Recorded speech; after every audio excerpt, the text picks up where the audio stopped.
আসসালামু আলাইকুম। আশা করি আপনারা সবাই ভালো আছেন।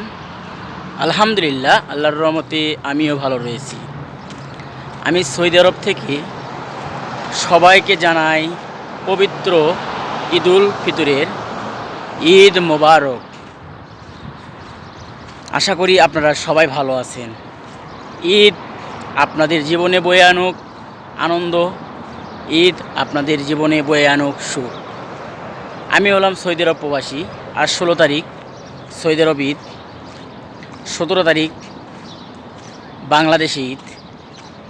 সৌদি আরবে সৌদি আরব বলতে না, প্রবাসে ঈদ বলতে কোনো আনন্দ নাই। কী জন্য দেখেন, 3 বছরকার আগের 4 বছরকার আগেকার পাঞ্জাবি পরে ঈদের নামাজে যাচ্ছি। কী জন্যে, দেশে থাকলে অবশ্যই নতুন কিছু কিনতাম, হোক বেশি দামি হোক কম দামি, কিছু না কিছু কিনতাম। কিন্তু সৌদি আরবে ঈদ বলতেই কিছু নাই। শুধু সৌদি আরব না, সকল প্রবাসীদেরই বিদেশে ঈদে কোনো আনন্দ নেই।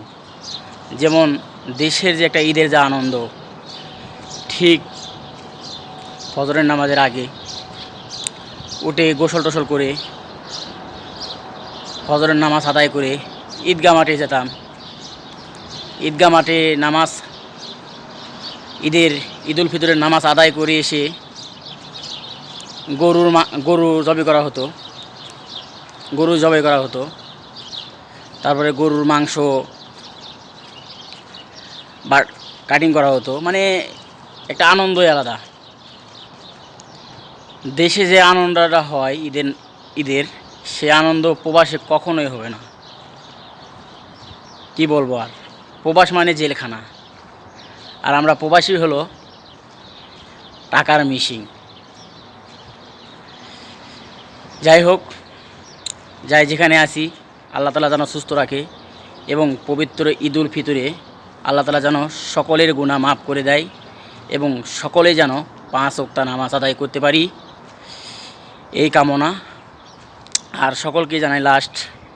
সকলকেই জানাই পবিত্র ঈদুল ফিতরের ঈদ মোবারক। ঈদ আপনাদের জীবনে বয়ে আনুক আনন্দ, ঈদ আপনাদের জীবনে বয়ে আনুক সুখ। আপনারা সবাই ভালো থাকবেন, সুস্থ থাকবেন।